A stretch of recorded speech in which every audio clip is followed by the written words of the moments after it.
এই যে আল্লাহর কাছে ফিরে যেতে হবে, এই জবাবদিহিতার বোধ, এটা যদি সত্যিই আমাদের মধ্যে থাকে, তাহলে আমাদের দ্বারা কোনো অপকর্ম হওয়ার কথা না, কোনো দিনই না। কারণ আল্লাহ সুবহানাহু ওয়া তাআলার পাকড়াও তো আর দুনিয়ার মানুষের পাকড়াওয়ার মতো না। মানুষ মিস করে। আমি প্রচলিত আইন, প্রচলিত নিয়ম, প্রচলিত আপনার সংবিধান, এগুলোর বিরোধী কোনো কাজ করলে আমার পানিশমেন্টের মুখোমুখি হতে পারে, কিন্তু নাও হতে পারে। কারণ যারা আমাকে পানিশমেন্ট দিবে তাদের চোখে ধুলি দেওয়া সম্ভব হতে পারে, তারা নাও দেখতে পারে, নানান সম্ভাবনা আছে। কিন্তু আল্লাহ রাব্বুল আলামিনের, মহান সৃষ্টিকর্তা আল্লাহ রাব্বুল আলামিনের এখানে তো ফাঁকি দেওয়ার কোনো স্কোপ নাই। তিনি তো সকল ত্রুটি বিচ্যুতির ঊর্ধ্বে, তিনি বসীর, সব কিছু দেখেন, সামিয়া, সব কিছু শুনেন, তিনি লতিফ, সুখ্যাতি সূক্ষ্ম। আমরা আজকাল সায়েন্স টেকনোলজির উন্নতির এই সময় সৃষ্টি জগতের অনেক সুখ্যাতি সূক্ষ্ম বিষয়ের ইনফরমেশন আমরা জানি। আমরা বাতাসের গতি, বাতাসের পরিমাপ, আমরা আগুনের তাপের পরিমাণ, আমরা অনেক কিছু মাপতে পারি। আমরা মানুষ আল্লাহ সৃষ্টি হয়ে যদি আল্লাহ সৃষ্টি জগতের সুখ্যাতি সূক্ষ্ম অনেক বিষয় পরিমাপ করার থিওরি, পরিমাপ করার মতো টেকনোলজি যদি আমরা আবিষ্কার করতে পারি, তো আমার এই মস্তিষ্ক হাজার লাখো কোটি অগণিত মানুষ এবং এই মহাসৃষ্টি জগতের মহান সৃষ্টিকর্তা যিনি, মালিক যিনি, তিনি কতটা সুখ্যাতি সূক্ষ্ম হবেন। লতিফ, আল্লাহর এই গুণবাচক নামের অধীনে তার সবকিছুই আছে। সো আল্লাহর কাছে তো ফাঁকি দেওয়ার কোনো স্কোপ নাই। ফাঁকি দেওয়ার কোনো স্কোপ থাকলে ঠিক আছে, কিছু করে ধামাচাপা দিয়ে দিলাম, আবার কিছু করে টোরে, সেটা একটা পার পাওয়ার রাস্তা ছিল, কিন্তু সে রাস্তা নাই। যেহেতু সে রাস্তা নাই, তিনি সব কিছুকে হাজির করবেন। ফামান ইয়ামাল মিসকালা যাররাতিন খায়রান ইয়ারা ওয়া মান ইয়ামাল মিসকালা যাররাতিন শাররান ইয়ারা। যারা পরিমাণ ভালো কিছু করলে সেটার যেমন আল্লাহ তাআলা সংরক্ষণ করবেন, তার পুরস্কার যেমন আল্লাহ দিবেন, আবার যারা পরিমাণ খারাপ কিছু করলে তার তিরস্কারের মুখোমুখি আল্লাহ তাআলা করবেন। মিস হওয়ার কোনো সুযোগ নেই, কোনো সুযোগ নেই। তো এই বিশ্বাস, এই চেতনা, এটা যদি একজন মুসলিম হিসাবে আসলে আমার মধ্যে থাকে, তাহলে আমার দ্বারা কোনোদিন অপকর্ম হওয়া সম্ভব না। হ্যাঁ, অপকর্ম হতে পারে। অপকর্ম হওয়ার সাথে সাথে সেটা প্রায়শ্চিত্ত করতে শুরু করবো আমি, যে আল্লাহ এখনও নাকের ডগা নিঃশ্বাস আছে, মৃত্যুর আগ পর্যন্ত অপশন আমার কাছে, বল আমার কোর্টে। আমি চাইলে সমস্ত ভুলগুলোকে শোধরাতে পারি, চাইলে সমস্ত ত্রুটিগুলোকে সংশোধন করতে পারি, চাইলে প্রতিটি অন্যায় থেকে আমি ফিরে আসতে পারি। সে অপশন আল্লাহ রেখেছেন। এমন কোনো অন্যায় আল্লাহ তাআলা পৃথিবীতে রাখেন নাই যে অন্যায় থেকে মানুষ মৃত্যুর আগে প্রায়শ্চিত্ত করবার অপশন নাই। এমন কোনো অন্যায় নেই। প্রত্যেকটা অন্যায়, প্রতিটা অপরাধ, প্রতিটা গুনাহ এবং পাপের কাজ, এটা থেকে মানুষ জীবদ্দশায় নাকের ডগা নিঃশ্বাস যতদিন আছে, তিনি চাইলে ফিরে আসার, তওবা করার এবং এটার যে দায় আখিরাতে তাকে বহন করতে হতে পারে, সেটা থেকে মুক্তি লাভের উপায় তিনি অবলম্বন করতে পারেন। অপশন খোলা আছে। অতএব আল্লাহর সবচেয়ে বড় নেয়ামত তো এটি যে আমার এখনও নাকের ডগা নিঃশ্বাস আছে, আমি মরি নাই, আমার চোখ দুটি এখনও চিরতরে বন্ধ হয়নি। সো আমি এখনো পর্যন্ত সমস্ত ভুলগুলোর বিহিত করে আল্লাহর কাছে সাক্ষাৎ করতে পারি, যেন সেখানে আমার জবাবদিহিতার মুখোমুখি হতে না হয়। এই জন্য ইমানের 6টি যে গুরুত্বপূর্ণ রোকন বা স্তম্ভ আছে, এর মধ্যে গুরুত্বপূর্ণ একটি স্তম্ভ হলো আখিরাতের প্রতি ঈমান, বিচার দিবসের প্রতি ঈমান। এই বিশ্বাস মানুষকে সঠিক পথে পরিচালিত করে। এই বিশ্বাস মানুষকে অন্যায় থেকে বাঁচিয়ে রাখে। কেউ দেখছে না, আল্লাহ তাআলা দেখছেন। এই চেতনা তাকে দুনিয়ার শত সহস্র সিসি ক্যামেরা যতটা তাকে মনিটর করতে পারে, এই চেতনা তাকে তার চাইতে বেশি মনিটর করতে পারে। এই জন্য এই চেতনা, এই বিশ্বাস সত্যি যার মধ্যে আছে, এই লোকটাকে দেখবেন কারোর পাহারাদারি করার প্রয়োজন নেই। তিনি নিজে নিজের পাহারাদার। তাকে দিয়ে অন্যায় করানো সম্ভবপর হয় না। আমাদের আশেপাশে এরকম মানুষের সংখ্যা কম থাকলেও, অল্প স্বল্প হলেও আছে। আমরা আশেপাশে তাকালে দেখতে পাবো অনেক মানুষ এমন আছে যে পৃথিবী উল্টিবে, কোনোদিন তার দ্বারা অন্যায় কাজ জ্ঞাতসারে তার দ্বারা করানো সম্ভব না। কারণ তিনি জানেন কেউ না দেখলেও আল্লাহ তাআলা দেখছেন। আমরা নামে মুসলমান হলেও এই আখিরাতের প্রতি ঈমান বা ঈমান বিল ইয়াউমিল আখির, এটাকে আমাদের প্রতিনিয়ত নবায়ন করা দরকার, প্রতিনিয়ত নবায়ন করা দরকার। আপনি যদি কোরআনে কারীমের শুরু থেকে শেষ পর্যন্ত পড়েন, দেখবেন বারবার আল্লাহ রাব্বুল আলামিন এই বিষয়টাকে আমাদেরকে সতর্ক করেছেন। আমরা যেন সতর্ক হই, আমরা যেন প্রতিনিয়ত আত্মসমালোচনা করে করে আগাই যে আমি ঠিক কোন জায়গায় দাঁড়িয়ে আছি। আমাকে আল্লাহর সামনে দাঁড়াতে হবে এবং জীবনের সমস্ত কাজের হিসাব দিতে হবে। একটা ছোট বড় কাজ নাই যার হিসাব দেওয়া ছাড়া আমি চলতে পারবো। সো আমি এখন থেকে সেই চেতনা লালন করে চলব। যারা নাস্তিক বা যারা কোনো ধর্মে বিশ্বাসী নয়, যারা লজিক পূজারী, আমরা আল্লাহর গোলাম, তারা তথাকথিত নিজের যুক্তির গোলাম, এই মানুষগুলোর একটা আখিরাতের প্রতি ঈমান, বিচার দিবসের প্রতি ঈমানের ব্যাপারে তাদের একটা সংশয়ের জায়গা আছে বা তাদের একটা আপত্তির জায়গা আছে। যারা অস্বীকার করে তারা বলে যে মানুষ মরে গেলে আমরা দেখি পচে গলে মাটির সাথে মিশে যায়, আবার এদেরকে পুনরায় সৃষ্টি করবে কিভাবে। আল্লাহ কোরআনে কারীম এই বিষয়ে পৃষ্ঠায় পৃষ্ঠায় আলোচনা করেছেন এবং তাদের এই যুক্তির খণ্ডন করেছেন। আল্লাহ সুবহানাহু ওয়া তাআলা বলেছেন, আল্লাহ যখন তোমাদের সৃষ্টি করেছিল, তোমরা যে মাতৃগর্ভে এসেছ, সেখান থেকে দুনিয়াতে এসেছ, তোমাদের কোনো দৃষ্টান্ত আগে পৃথিবীতে ছিল? একজন মানুষ যখন দুনিয়াতে মাতৃগর্ভ হয়ে দুনিয়াতে আসে, তখন এই আসার আগে পৃথিবীতে তার কোনো নাম, নিশানা, আলামত, কুলু কোনো কিছু ছিল না। আল্লাহ সুবহানাহু ওয়া তাআলা কোরআনে বারবার বলেছেন যে আল্লাহ তোমাদেরকে অস্তিত্বহীনতা থেকে, শূন্য থেকে সৃষ্টি করেছেন, আগে কোনো ক্লু ছিল না, সেখান থেকে সৃষ্টি করেছেন। এরপরে তোমার এত বড় একটা দেহ, এটা পচে গলে যাক, আগুনে পুড়ে যাক, পানিতে গলে যাক, কোনো হিংস্র প্রাণীর পেটে চলে যাক, তার শরীরের সাথে মিশে যাক, যাই হোক, তোমার দেহাবশেষ এটা তো কোনো একটা পর্যায়ে আছে, সেটা মাটি হয়ে যাক আর যাই হয়ে যাক। তো যে আল্লাহ তাআলা কোনো কিছু থেকে, শূন্য থেকে, সামান্য কয়েক ফোঁটা নোংরা দুর্গন্ধযুক্ত নাপাক পানি থেকে যে আল্লাহ তাআলা তোমাকে সৃষ্টি করেছেন, সে আল্লাহ তাআলা তোমার এত বড় শরীর পচে গলে যাওয়ার পর সেখান থেকে আবার সৃষ্টি করতে পারেন না? তুমি যদি যুক্তিতেই বিশ্বাস করো, তাহলে তোমার যুক্তিই তোমাকে বলবে এটা একেবারেই স্বাভাবিক এবং খুবই সম্ভব একটা বিষয়। দ্বিতীয়ত, মানুষ সৃষ্টি হয়ে যদি স্রষ্টার কাজগুলোকে, মহান আল্লাহর কাজগুলোকে তার নিজের কাজের সাথে তুলনা করে, এটা হবে সবচেয়ে বড় মূর্খতা এবং অজ্ঞানতা। যা আমার কাছে একটা জিনিস মনে হচ্ছে অসম্ভব, তাহলে সেটা অসম্ভব, এটা হাস্যকর। আমার কাছে যেটা অসম্ভব মনে হচ্ছে এটাই অসম্ভব হবে এমন কোনো কথা নেই। আমি যেটাকে অসম্ভব মনে করছি, বাস্তবে সেটা কয়েকবার সম্ভব হতে পারে। আমার বিবেক, আমার টেকনোলজি সে পর্যন্ত কাজ করছে না। দেখুন, এখন আমরা বিদ্যুৎ আবিষ্কারের পর সুইচ এক জায়গায় থাকে, ফ্যান আরেক জায়গায় থাকে, আমরা সুইচ টিপ দেই আর ফ্যান চলাচল শুরু হয়। বিদ্যুৎ যখন আবিষ্কার হয়নি, ধরা যাক এখন থেকে 200 বছর 300 বছর আগের পৃথিবীতে মানুষ যারা ছিল, তাদেরকে যদি বলা হতো যে এখানে ওয়ালে তুমি আঙ্গুল দিয়ে শুধু ধরবা আর ওই কোনায় 3টা ওই যে পাখা আছে, এটা ঘোরা শুরু করবে। যদি এরকম কোনো কনসেপ্ট মানুষকে বলা হতো, পাখা তো ছিল না, যদি বলা হতো যে ওখানে একটা জিনিস থাকবে বিশাল বড়, তুমি শুধু ওয়ালে এখানে আঙ্গুল দিবা আর ওটা ওখানে ঘোরা শুরু হয়ে যাবে, এটা যদি 200 বছর আগের কোনো মানুষকে, পৃথিবীর মানুষকে বলা হতো, সারা বিশ্বের সব মানুষ একযোগে আপনার বিরুদ্ধে ফতোয়া লিখত যে এই লোককে পাবনার মেন্টাল হসপিটালে ভর্তি করানো হোক। বলতো কি বলতো না? কথা বুঝেন নাই? কেন বলতো? কারণ তখনকার টেকনোলজি যতটুকু ছিল, সেই টেকনোলজি, এই যে আপডেট টেকনোলজি যেটা পরে আসছে, এই টেকনোলজি তারা জানতো না যে বৈদ্যুতিক লাইনের মাধ্যমে এটা সম্ভব। তারা যেহেতু জানতো না, এই জন্য তাদের কাছে এটা মনে হতো অসম্ভব, হাস্যকর, হাউ ফানি, কি বলে, পাগল নাকি, এটা আবার কিভাবে সম্ভব, বোকা নাকি। তাহলে 200 বছর পরের টেকনোলজি 200 বছর আগের মানুষ ধরতে না পারার কারণে যদি পাগল বলে, আর আদতে সে পাগল, যে টেকনোলজি সম্পর্কে না জানার কারণে এটাকে পাগলামি বলছে, তার অজানা বিষয়ের কারণে সেটাকে অস্বীকার করে বসছে। এখন তো ধরেন এমন এমন টেকনোলজি চলে আসছে, ভয়েস কমান্ডের মাধ্যমে সবকিছু চলে এখন, তাই না? ভয়েস কমান্ডের মাধ্যমে সবকিছু হয় না?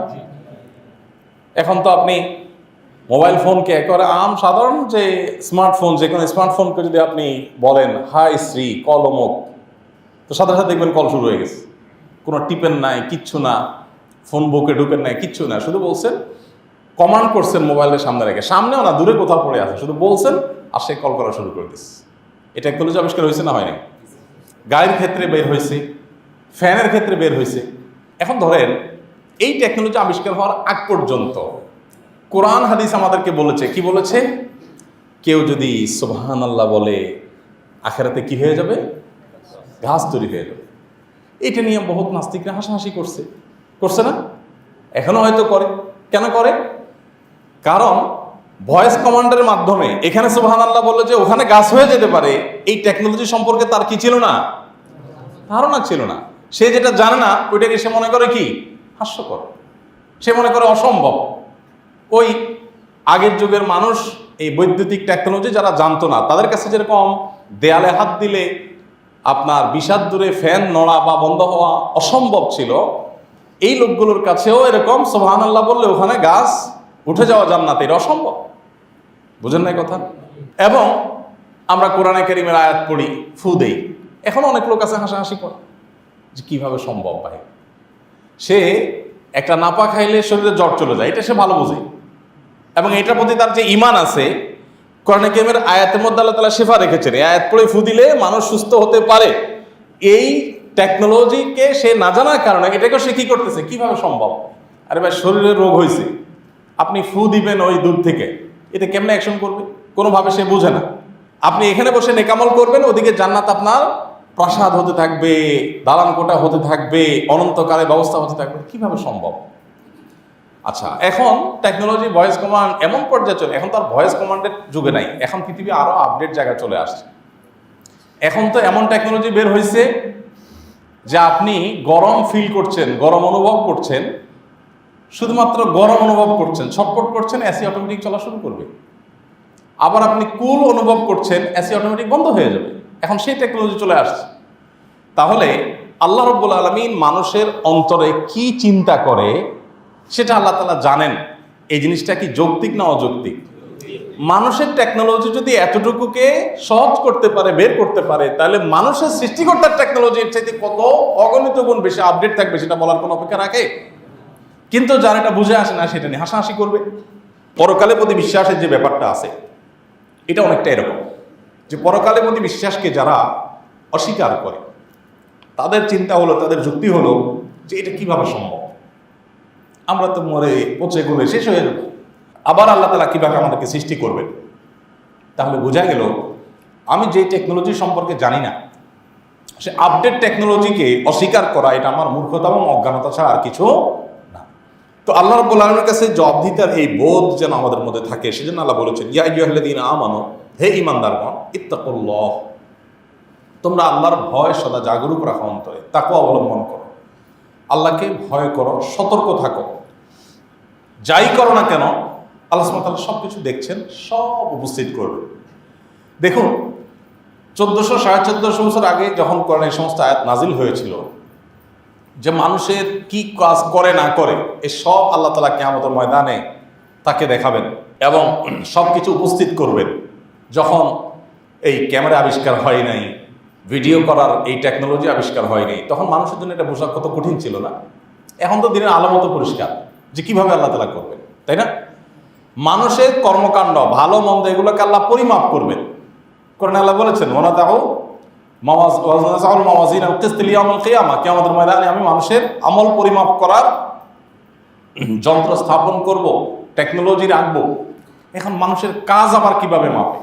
ভালো কাজ, মন্দ কাজ, নামাজ 4 রাকাত পড়লো আর একজন চুরি করলো, এই দুটাকে মাপবে কিভাবে? মাপার যন্ত্রটা আবার কোত্থেকে আসবে? এখন মানুষ এমন এমন জিনিসপত্র মাপছে যেগুলো এই পরিমাপ যন্ত্র আবিষ্কার করার আগে পৃথিবীর মানুষ কল্পনাও করতে পারে না যে এগুলো আবার মাপা যায়। বাতাস আবার মাপা যায়, গায়ের জ্বর আবার মাপা যায়, এগুলো মানুষ চিন্তা করছে? ভাবেও নাই মানুষ কোনো।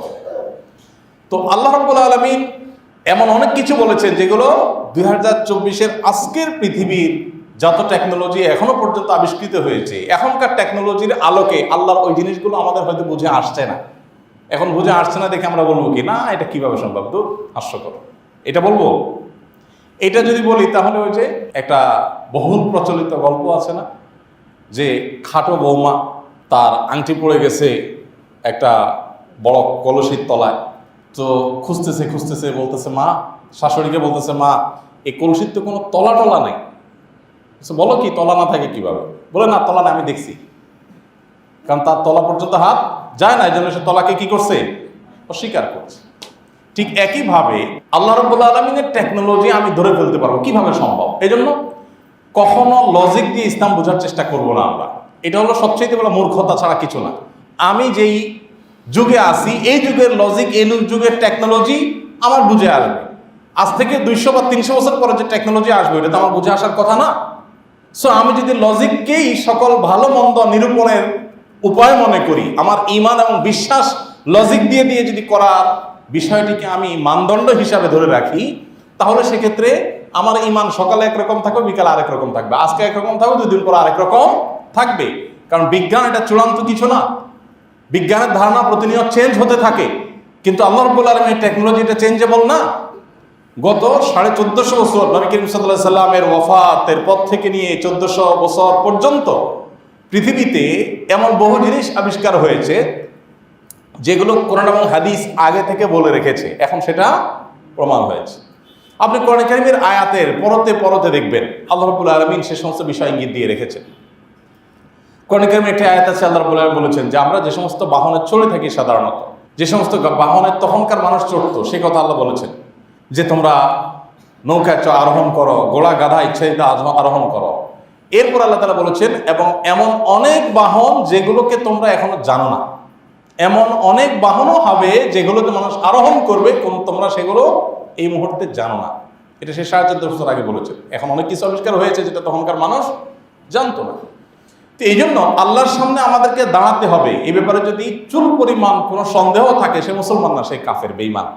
কিয়ামতের ময়দানে তার কোনো হিসাব নিকাশ হবে না, বিনা হিসাবে জাহান্নাম।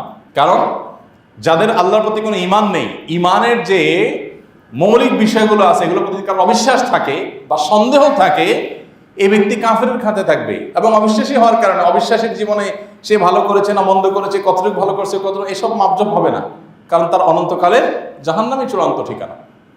এই জন্য ভাইরা, একজন মুসলিম হিসাবে আল্লাহর কাছে জবাবদিহিতার বোধ আমাদের থাকা উচিত। আমরা প্রতিনিয়ত যত কাজ করি, এই কাজগুলোর এজন্য ইসলাম আমাদেরকে আত্মসমালোচনা করতে বলে। আল্লাহ তাআলা বলেছেন, ইয়া আইয়ুহাল্লাযীনা আমানুত্তাকুল্লাহ ওয়াল তানজুর নাফসুম মা কাদ্দামাত লিগাদ। হে ঈমানদারগণ, তোমরা আল্লাহকে ভয় করো এবং প্রত্যেকটা মানুষ আগামীকাল অর্থাৎ মৃত্যু পরবর্তী সময়ে আল্লাহর সামনে কি সে নিয়ে দাঁড়াবে এটার দিকে যে যেন একটু তাকায়, তার আমলনামার দিকে যেন সে একটু দৃষ্টিপাত করে যে আমার আমলনামা কি আছে, আল্লাহর কাছে আমি কি নিয়ে যাব। এই জবাবদিহিটা সে যেন নিশ্চিত করার চেষ্টা করে। এবং আল্লাহ রাব্বুল আলামিন বলেছেন, ওয়াত্তাকুল্লাহ ইন্নাল্লাহা খাবীরুম বিমা তা'মালুন। আল্লাহকে ভয় করে চলো, তোমরা যা কিছু করো তার সব আল্লাহ তাআলা জানেন, এমন কিছু নাই যেটা আল্লাহ তাআলা জানেন না। ঠিক একইভাবে আল্লাহ রাব্বুল আলামিন আরো বলেছেন, ইন্নাল্লাযীনা তাকাউ, নিশ্চয় যারা মুত্তাকি, তাকাও অবলম্বন করেছে, ইযা মাসসাহুম তা'iফুম মিনাশ শাইতানি তাযাক্কারু, তাদেরকে শয়তান যখন পেয়ে বসে, তাদের দ্বারা কোনো খারাপ কাজ হয়ে যায়, মন্দ কাজ হয়ে যায়, সাথে সাথে তারা সতর্ক হয়ে যায়, আল্লাহর কথা স্মরণ হয়ে যায়, আল্লাহর সামনে আমাকে দাঁড়াতে হবে। ফাইদা হুম মুবসিরুন, তখন তাদের চোখ দৃষ্টিশক্তি খুলে যায় এবং তারা সতর্ক হয়ে যায়। ওমর রাদিয়াল্লাহু তাআলা আনহু বলেছেন, ঐতিহাসিক তার একটি বক্তব্য আছে, একটা উক্তি আছে, হাসিবু ক্বাবলা আন তুহাসাবু, আল্লাহর সামনে তোমাদের সবাইকে জবাবদিহি করতে হবে, তার আগে নিজের জবাবদিহি নিজে করে নাও, নিজের হিসাবটা নিজে একটু মিলায় রাখো, যেহেতু আল্লাহর সামনে তোমাকে হিসাব দিতে হবে। কিয়ামতের ময়দানে যে হিসাব দিতে হবে তার আগে দুনিয়াতে আমরা হিসাব মেলানো উচিত। আমরা যেরকম কোনো জায়গায় চাকরি করলে, ক্যাশের দায়িত্বে থাকলে আমরা একটু পরপর ক্যাশ মেলানোর চেষ্টা করি, কারণ আমাকে দিন শেষে এটা হিসাব বুঝিয়ে দিতে হবে। সো আমি একটু পরপর মেলাবার চেষ্টা করি যে আমার ক্যাশ এটা বেচা কেনার সাথে, আমার আয় ব্যয়ের সাথে এটা মিল আছে কি নেই। ঠিক একইভাবে তিনি বলেছেন যে তোমরা আল্লাহর কাছে জবাবদিহিতার মুখোমুখি হওয়ার আগে নিজেরা নিজেদের হিসাব করে নাও। ওয়াজিনু আনফুসাকুম ক্বাবলা আন তুজানু, এবং আল্লাহর কাছে যে পরিমাপ করা হবে তোমাদের, তার আগে নিজেদের পরিমাপ নিজেরা করে নাও। এটাকে বলা হয় আত্মসমালোচনা। এটা কি বলে ভাই? আত্মসমালোচনা। এই আত্মসমালোচনা আজ আমাদের সমাজ থেকে হারিয়ে গেছে। আমরা সবাই সামনে পাম্পট্টি শুনতে খুব পছন্দ করি, যে আমার তারিফ করা হবে, বাহবা দেওয়া হবে, নারায় তাকবীর দেওয়া হবে, এগুলো শুনতে আমাদের খুব ভালো লাগে। আমার কোনো ত্রুটি, আমার কোনো বিচ্যুতি, এটা আমরা স্মরণও করতে চাই না, এটা আমরা শুনতেও চাই না। যার কারণে আমাদের ওই যে অবস্থার উপর আমরা থাকি সে অবস্থা নিয়ে আমাদেরকে দুনিয়া থেকে চলে যেতে হয়, অবস্থার পরিবর্তন হয় না। আত্মসমালোচনা এমন একটা কাজ, এটা প্রতিনিয়ত আমাদের করতে থাকা উচিত, বাচ্চাদেরকে অভ্যস্ত করা উচিত যে আত্মসমালোচনা করবো আমরা। আজকে একটা কাজ হলে, এই কাজ আমার ভুল কি হয়েছে, ভালো কি হয়েছে, ভালো হয়েছে আল্লাহর কাছে শুকরিয়া আদায় করে সামনে সেটাকে আরো ভালোভাবে এগিয়ে নেওয়া, মন্দ কি হয়েছে তার জন্য সমালোচনা করে নিজেকে ভৎসনা করে আমরা সেখান থেকে সরে আসবো। আমাদের যে প্রবৃত্তি, এই প্রবৃত্তি 3 প্রকার।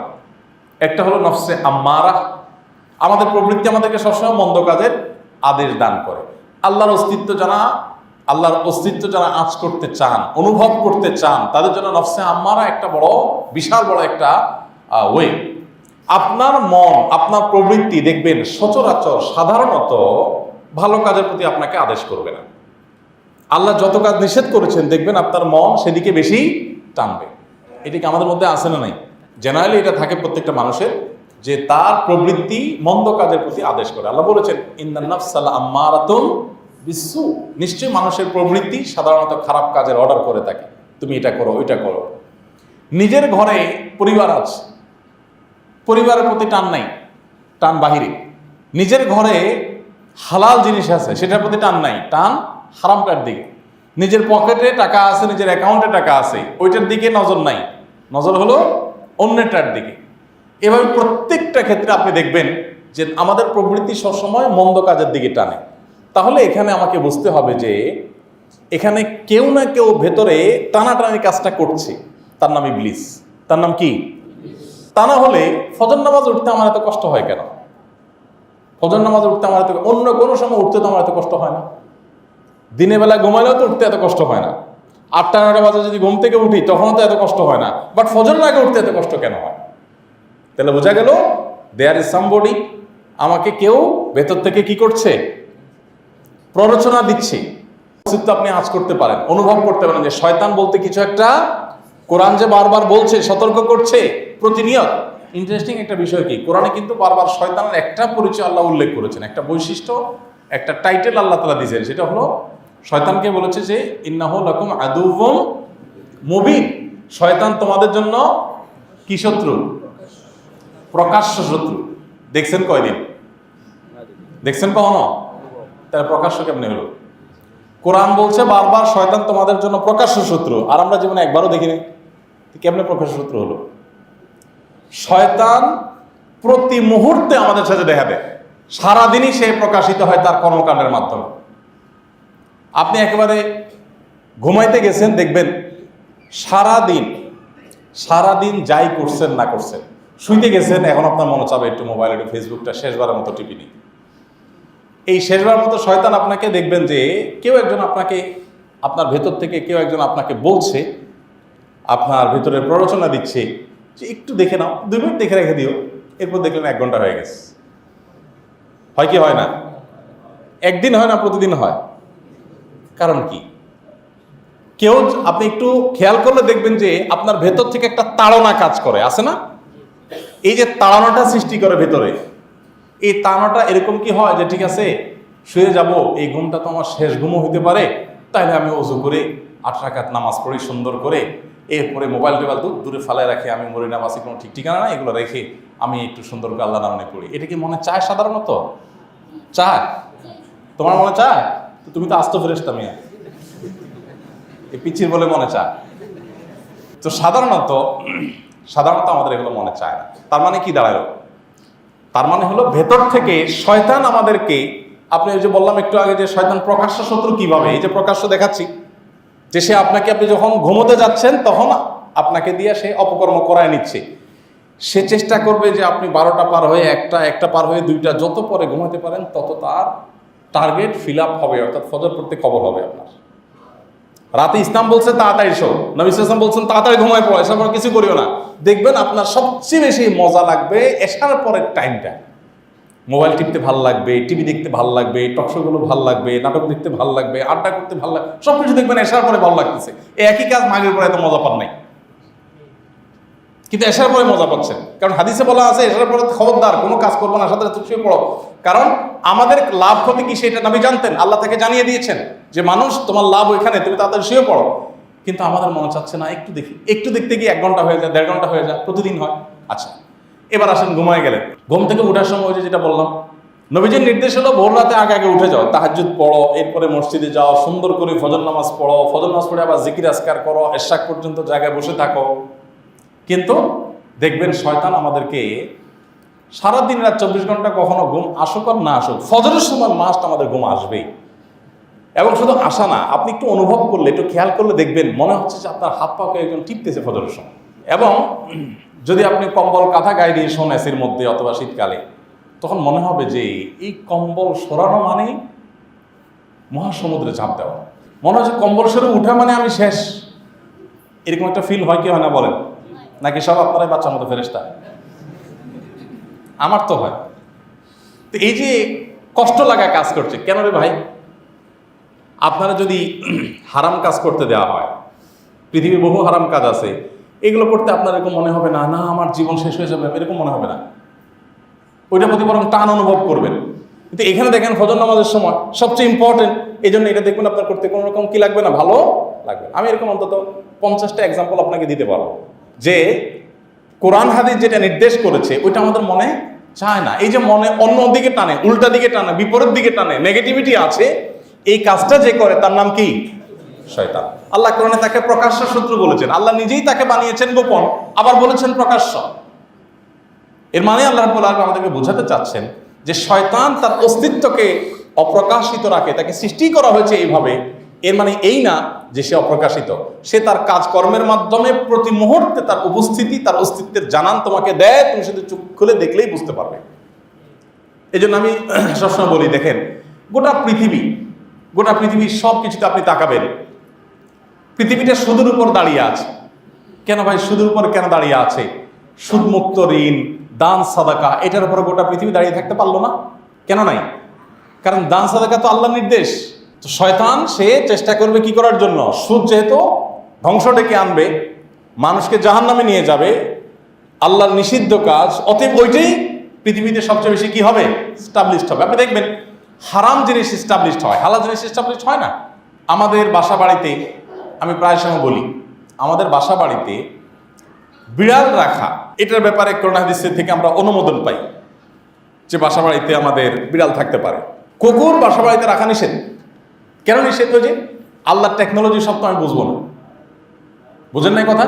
এরা আপনি যে বলেন যে ভাই কুকুর কি দোষ করলো, এটাও তো একটা সৃষ্টি, বিড়ালের একটা সৃষ্টি, বিড়াল রাখা যাবে কিন্তু কুকুর রাখা যাবে না, সমস্যাটা কি? নবী করিম সাল্লাল্লাহু আলাইহি সাল্লাম লানত, আল্লাহর অভিশাপ নাজিল হবে, জান্নাত আর রহমতের ফেরেশতারা প্রবেশ করবেন না সেই গৃহে, সেই অফিসে, সেই কক্ষে যেখানে কুকুর থাকে। হ্যাঁ, কুকুর যদি পাহারাদারের জন্য থাকে, সিকিউরিটির কাজে থাকে, ভিন্ন বিষয়। বাকি শখের বসে যদি কেউ কোনো বাসা বাড়িতে কারণ নিজের ইয়েতে রাখে, এটা গুনাহ হবে। তবে কুকুর আল্লাহর একটা প্রাণী হিসাবে তাকে যদি কেউ খাবার দেয়, খাদ্য দেয়, পানীয় দেয়, চিকিৎসা দেয়, সহযোগিতা করে, তা সে সওয়াব পাবে। সে ঐতিহাসিক হাদিস তো জানা আছে যে একজন ব্যভিচারী নারী একটা পিপাসার্থ কুকুরকে নিজের ওড়না দিয়ে চিবিয়ে পানি পান করার কারণে জান্নাত পেয়ে গেছে। তাহলে কুকুর আল্লাহ সৃষ্টি হিসাবে তার প্রতি সিম্পেথি দেখাতে নিষেধ নাই, তার থাকার জন্য আলাদা ঘর করে দিতেও নিষেধ নাই, কিন্তু আপনার ঘরে ঢুকানো নিষেধ। এখন তো আপনি বলেন সমস্যাটা কি? সমস্যাটা কোথায়? তো উত্তর হবে কি, যে আল্লাহর টেকনোলজি আপনি ধরে ফেলতে তো পারবেন না। সমস্যা ঠিক কোন জায়গায়? টেকনোলজি যদি আপনি বুঝে যান সব টেকনোলজি, তাহলে তো আপনি আল্লাহর সমকক্ষ হয়ে গেলেন, নাউজুবিল্লাহ। আল্লাহ সত্তা কিন্তু বোঝা সম্ভব না। হয়তো কোনো এক সময় আবিষ্কার হবে যে হ্যাঁ এই শশীর ক্ষতি আছে মানব সভ্যতার জন্য, যাই হোক। তো যেটা আল্লাহ নিষেধ করেছেন ওইটা দেখবেন সমাজে একেবারে সবচেয়ে বেশি কি আছে? স্টাবলিশড আছে। এখন ঘরে ঘরে সারা পৃথিবীতে দেখবেন অন্য কোনো প্রাণী থাকুক আর না থাকুক, কুকুর মাস্ট আছে না নেই? অন্য কোনো প্রাণী থাকুক আর না থাকুক, আমাদের বেডরুমে কুকুর মাস্ট। শুধু সেটাই না, হাদিসে যেহেতু নিষেধ আছে, অতএব কুকুরকে ট্রেনিং দিয়ে, প্রশিক্ষণ দিয়ে এমন ভাবে তুলে ধরা হচ্ছে, এখন কুকুর দেখা যাচ্ছে বাজার করে, কুকুর মার্কেট করে, কুকুর দেখা যাচ্ছে যে ঘরের কাজ কামে হেল্প করে। দেখেন না ভিডিও সোশ্যাল মিডিয়াতে? মানে এমন ভাবে এটাকে উপস্থাপন করে রাখা হয় যে কোরআন হাদিস একদিকে, আর এখানে যেন অন্যকে এর ভিন্ন কিছু সাব্যস্ত করার চেষ্টা করছে। আর তার নাম হলো ইবলিস। তার নাম হলো কি? ইবলিস। ইবলিস এবং ইবলিসের দোষরা সেটা করছে। যাই হোক, কথা অন্যদিকে চলে গেছে। তো যেই কথায় ছিলাম সেটা হলো যে আমাদের আখিরাতের প্রতি জবাবদিহিতার বোধ যদি থাকে, আত্মসমালোচনা মানসিকতা যদি থাকে, তাহলে সেক্ষেত্রে আমাদের আখিরাত উজ্জ্বল হবে, দুনিয়াও উজ্জ্বল হবে। আর আল্লাহর নিকট জবাবদিহিতার বোধ, এটা মানুষকে প্রকৃত মানুষে পরিণত করে। গোটা পৃথিবীতে যত টেকনোলজি আবিষ্কার করবেন আপনি, মানুষকে যদি মনুষ্যত্বের উপর ওঠাতে হয়, তাহলে আল্লাহর নিকট জবাবদিহিতার বোধ এটা জাগ্রত করা ছাড়া আর কোনোভাবেই সম্ভব হবে না। নবী করিম সাল্লাল্লাহু আলাইহি সাল্লামের সময়কালে পৃথিবীর মানুষ, ওমর রাদিয়াল্লাহু তাআলা আনহু সহ খুলাফায়ে রাশেদা, তাদের আমলে পৃথিবীর মানুষ তারা আল্লাহর নিকট জবাবদিহিতার বোধ, আল্লাহর কাছে দাঁড়াতে হবে, পরকালের প্রতি বিশ্বাস, এটা জাগ্রত থাকবার কারণে তখনকার মানুষ যতটা সৎ ছিলেন, কিয়ামত পর্যন্ত ওইরকম সততার রেশিও পৃথিবীতে আর কখনোই পারবে না, আসবে। এই জন্য ওই জায়গায় আবার আমাদের ফিরে যেতে হবে। পরিবারের মধ্যে ঈমানের চর্চা বাড়াতে হবে, নিজেদের মধ্যে ঈমানের চর্চা বাড়াতে হবে, এবং প্রতি মুহূর্তে আল্লাহর কাছে দাঁড়াতে হবে সেই চিন্তা মাথায় রেখে মুহাসাবাতুন নাফস বা আত্মসমালোচনা করতে হবে যে আমি কোন জায়গায় দাঁড়িয়ে আছি। আমার প্রতিদিনের ভুলগুলোকে সংশোধন করা, ভালোগুলোকে সামনে এগিয়ে নেওয়ার জন্য সংকল্প করা, এই প্রক্রিয়া প্রতিনিয়ত চলতে থাকতে হবে। এখন বেশিরভাগ মানুষ দেখবেন, যেটা বলছিলাম, যে আমরা নিজেদের ভুল স্বীকার করতে রাজি না। যত বড় ভুলই হোক দেখবেন ধামা চাপা দেওয়ার চেষ্টা। কিসের চেষ্টা? মনে করেন একটা ভুল হয়ে গেছে, মানুষ হিসাবে ভুল হয়েই গেছে, হতেই পারে, কিন্তু দেখবেন যে ভুল যেহেতু হয়ে গেছে তো ওইটা স্বীকার করা যাবে না, ওইটা ধামা চাপা দিতে হবে। আমরা এর আগে বলছিলাম যে আমরা যেহেতু সারাদিন মিডিয়াতে কথা বলতে হয়, বিভিন্ন জায়গায় কথা বলতে হয়, আমরা মানুষ, আমাদের অনেক ভুল হয়। আমরা যদি 500টা কথা বলি এর মধ্যে 10টা 20টা ভুল হতে পারে।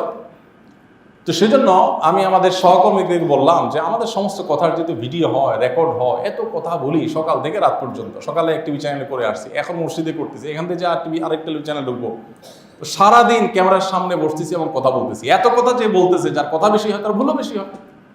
অতএব এই যে ভুলগুলো হবে, যারা আমাদেরকে শুনছে তারা এই ভুলগুলো নিয়ে যদি কবরে চলে যায়, আল্লাহ কাছে কি জবাব দিয়ে করবো? আমি একটা ভুল কথা বললাম, সেটা শুনে চলে গেল, ভুলটা শিখে গেল। এই জন্য বললাম যে আমাদের ভুলগুলোকে আলাদা ভিডিও আকার আলাদা কেটে আমাদের ইউটিউব চ্যানেলে একটা প্লে লিস্টে একটা আলাদা প্লে লিস্ট করার জন্য, যে আমাদের ভুলগুলো সব, যাতে করে আমাদের যারা ফলোয়ার তারা দেখে নিতে পারে যে আমার কোন কোন কথাগুলো ভুল হয়ে গেছে, যেটা আমি বুঝতে পারি না, পরে আমি বুঝেছি, আমার অবস্থা আমি পরিবর্তন করেছি, এটা যেন সে শিখতে পারে। ডক্টর খন্দকার আব্দুল্লাহ জাহির রহমতুল্লাহ আলাইহি মারা গেছেন আর বহু বছর আগে, আপনারা জানেন। স্যারের একটা জীবনী গ্রন্থ বের করা নিয়ে একবার আমরা মিটিং করেছিলাম। তো সেখানে আলোচনা উঠছিল যে কিভাবে তার সে জীবনী গ্রন্থটা লেখা হবে। তখন সেখানে আমরা প্রসঙ্গত কথা উঠলো, আমরা বললাম যে সাধারণত জীবনী গ্রন্থের মধ্যে যার জীবনী লেখা হয়, কোনো বড় মনীষী মারা গেলে তার জীবনীতে কি লেখা হয়? সব পাম্পট্টি, সহজ বাংলা কি লেখা হয়? বাস্তবসম্মত কথাগুলাই এটা রং চং দিয়ে, উনি হান ছিলেন, তান ছিলেন, এটা ছিলেন, সেটা ছিলেন, গুণগান ছাড়া কোনো কাহিনী আছে? অথচ এই মানুষটার জীবনে কোনো ভুল কি ছিল না? ছিল না? নাকি উনি ফেরেশতা? মানুষকে ভুলের ঊর্ধ্বে? প্রত্যেকটা মানুষের জীবনে ভুল, নবী রাসূলটা ছাড়া। আর প্রত্যেকটা মানুষের জীবনে ভুল হতে পারে কি পারে না? তো যদিও সেই বই আর আলোর মুখ দেখে নাই, কিন্তু আমরা ডিসিশন নিয়েছিলাম যে আমরা যদি আব্দুল্লাহ জাহির রহমতুল্লাহর জীবনী বের করি, তো এই বইয়ের মধ্যে একটা চ্যাপ্টার থাকবে স্যারের জীবনে ঘটে যাওয়া ভুলগুলো। বাই মিস্টেক তিনি একটা রেফারেন্স বলেছেন, সেটা মিলে নাই। তিনি একটা মাসআলা দিয়েছিলেন, সেটা স্লিপ অফ টাং ছিল তার, পরে দেখা গেছে যে ইনফরমেশনটা সঠিক ছিল না। এই জিনিসগুলোকে একটা পরিচ্ছেদে আমরা চাইছিলাম যে একত্র করব। যাই হোক, সেটার আলোর মুখ দেখে নাই। আমি আমার সহকর্মীদের বলছি, আমি মরে গেলে যদি এরকম কিছু হয় তো আমার ভুলগুলো আলাদা করে যেন লেখা হয় যে এগুলো তার ভুল ছিল। কারণ আত্মসমালোচনার ব্যাপারে ইসলাম আমাদেরকে যতটা গুরুত্ব আরোপ করেছে, তার সিকি ভাগ পর্যন্ত আমাদের জীবনে নাই। আমরা যদি কোনো পীরের মুরিদ হই, তো ওই পীরের মাথা থেকে পা পর্যন্ত সবটুকুই আমার কাছে কি? অনুসরণীয়। আমরা যদি কোনো দলের অনুসারী হই, ওই দলের অন্যায়, অকর্ম, কুকর্ম সবকিছুই আমাদের কাছে একেবারে এর মতো, রসগোল্লার মতো আমাদের কাছে মিষ্টি মনে হয়। কোনো ভুল আমাদের চোখে পড়ে না, এমন কোনো কিছু আমরা স্বীকার করি। আল্লাহ রাব্বুল আলামিন আমাদের নিজেদের ভুলগুলোকে ভুল হিসাবে স্বীকার করার তৌফিক দান করুন। ভুলকে ভুল হিসাবে স্বীকার না করা কিসের আলামত জানেন? অহংকারের আলামত। নবী করিম সাল্লাল্লাহু আলাইহি ওয়াসাল্লাম বলেছেন, আল কিবরু, অহংকার হলো গামতুন নাস ওয়া বাতারুল হক। দুইটা জিনিস অহংকারের একবারে স্পষ্ট আলামত। কারণ অন্তরে অহংকার আছে কিনা দুইটা জিনিসে সেটা বোঝা যায়। তার একটি হলো মানুষের প্রতি ইগনোরিং এর মানসিকতা, মানুষকে পাত্তা না দেওয়া। কেউ কথা বলছে, একটু ভালো করে মনোযোগ দিয়ে শুনলেন না, ড্যাম কেয়ার ভাব, হ্যাঁ বলেন, তার দিকে তাকাচ্ছেন না, কথা শুনতে চাচ্ছেন না, পাত্তা দিতে চাচ্ছেন না। আবার ওইরকম শক্ত কোনো ভিতালা মানুষ আসলে আবার ঠিকই জিহুজু শুরু করতেছে। আসলে না এই চরিত্র আমাদের মধ্যে, এটা অহংকারের কারণে হয়। মানুষকে তুচ্ছ মনে করা, মানুষকে পাত্তা না দেওয়া। আরেকটা হলো সত্য অস্বীকার করা। একটা অন্যায় হয়ে গেছে, একটা ভুল হয়ে গেছে, কিন্তু স্বীকার করলে জাত যায়। এই জন্য না স্বীকার করে কি আমতা আমতা করে ধামাচাপা দিয়ে আগলুম বাগলুম ঘোড়ার ডোম ডাকডোম সাজে, ডাকডোল বাজার বাজে, এসব কাহিনী টাহিনী করে ধামাচাপা দিয়ে এমনভাবে বললেন যে না আপনি কিছুই জানেন না, আপনি এটা স্বীকারই করতে রাজি না। এরকমটা আসলে নেই আমাদের মধ্যে। বড়দের মধ্যে তো বটে বটে, আজকাল পিচ্ছি পোলাপানের মধ্যে এগুলো ঢুকে গেছে, বুঝতে পারছেন? তো এই জন্য আমাদের ভুলগুলোকে প্রতিনিয়ত সংশোধন করার চেষ্টা করা, ভুল স্বীকার করার মতো। ভুল স্বীকার করতে একটা কলিজা লাগে অবশ্য, ছোট কলিজার মানুষ এগুলো পারে না। ছোট মনের মানুষ, ছোট লোকরা এগুলা, কারণ মনটা তো ছোট, সে মনে করে যে ভুল স্বীকার করলে আমি বোধহয় ছোট হয়ে যাব। যারা উদার তারা নিজের ভুলগুলোকে অকপটে স্বীকার করতে পারে। আমাদের ভুল করা শিখি, তাহলে সমাজটা অনেক সুন্দর হয়ে যাবে। দাম্পত্য জীবনে যত অশান্তি হয় এর একটা বড় কারণ ভুল স্বীকার করার প্রবণতা না থাকা। আমাদের কাছে, আমাদের অফিসে, ফাউন্ডেশনে প্রতিদিন অগণিত মানুষ আসে, যত কেস আসে মোস্ট অফ দ্য কেস হলো এই ফ্যামিলিতে দাম্পত্য জীবনে অশান্তি, জামাগড়, ঝগড়াঝাটি, মারামারি, কাটাকাটি। এগুলোর ক্ষেত্রে আমাদের অ্যানালাইসিস হলো যে যতগুলো কেস আমরা স্টাডি করেছি সবগুলো খোলাসা বেশিরভাগ ক্ষেত্রে দেখা যায় যে স্বামী স্ত্রী একে অন্যের ভুলকে স্বীকার করতে চায়। এটা আমাদের সব ক্ষেত্রেই। অবশ্য আমাদের সমাজেরও দায় কম না। সমাজ এমন আপনার নষ্ট হয়েছে যে এই সমাজে কেউ নিজের ভুল স্বীকার করলে ওইটাকে দুর্বলতা ভাবে সমাজের লোক। এই জন্য অনেকেই ইচ্ছা থাকলেও ভুল স্বীকার করতে চান না। যেমন তারাবিতে হাফেজ সাহেবরা তো মানুষ নাকি, তাদের ভুল হবে, প্রতি রাকাতে 2-3টা ভুল হতেই পারে, সমস্যা কি? কোরআন হাদিসে কোথাও এটা লেখা নাই যে হাফেজ সাহেবরা লোকমা যত বেশি খাবে সওয়াব তত কম হবে, এমন কোনো কথা আছে কোথাও? নাই। তাহলে হাফেজ সাহেব যদি লোকমা প্রতি রাকাতে হয়, আপনার তো এটা নিয়ে টেনশন করার দরকার নাই। কিন্তু দেখবেন বেশিরভাগ মুসল্লিদের প্রবণতা হলো কি, আরে কি হাফেজ এটা এত ভুল হচ্ছে। ইমাম সাহেব কি চিন্তা করেন নামাজের মধ্যে, শুধু সেজদা সৌ দেয়, দেখবেন শুধু খোঁচাবে। তো বেশি চালাকের গলায় দড়ি, একটা কথা আছে না? মুসল্লিরা যখন বেশি শিয়ানামি করে, এবার হাফেজ সাহেবরা বলে আসো আমরা তোমার চুক্তি করি, তোমার ভুল হবে আমি লোকমা দেবো না, আবার আমারটা হবে তুমি লোকমা দেবো না। এই মানুষগুলো যেহেতু 1 ইঞ্চি করে বেশি বুঝে, এদেরকে বেকুব বানাইতে হবে। ভুল হবে টেনে চলে যাবা, আমি কিছু বলবো না, আবার তোমার বলবে তুমি টেনে চলা, পরে আমি আবার কাভার করে দেবো, তুমি আমারটা কাভার করে দেবো। এবার মুসল্লিরা বলে মাশাআল্লাহ, ওয়াও কি হাফেজ সাহেব, হাফেজ সাহেব তো সেই হাফেজ সাহেব, মাশাআল্লাহ তুকুর হাফেজ সাহেব, হ্যাঁ 27 দিন তারাবি পড়াইছে, একটা ভুল হয় নাই। আসলে যে একটা নেগোসিয়েশন হয়ে গেছে তলে তলে, ওইটা মুসল্লি আপনি টেরও পান নাই। তো আপনি বেশি শিয়ানামি করলে আপনার সেই ওষুধও হাফেজ সাহেবের কাছে আছে। এই শিয়ানামি করা আমাদের উচিত না। ভুল হলে, ভুল স্বীকার করলে ওই লোকটাকে অ্যাপ্রিসিয়েট করা উচিত যে তার সৎ সাহস আছে। আপনি হারাম শরীফে দেখবেন ইমাম সাহেবরা ছোট ছোট সূরা কুলুল কাফিরুন, কুলুল কাফিরুন অবশ্য অনেকেরই সমস্যাটা হয়, লা আ'বুদু মা তা'বুদুন ওয়ালা আনতুম আ'বুদুনা মা আ'বুদু ওয়ালা আনা আ'বুদু মা আ'বুদতুম ওয়ালা আনতুম আ'বুদুনা মা আ'বুদু।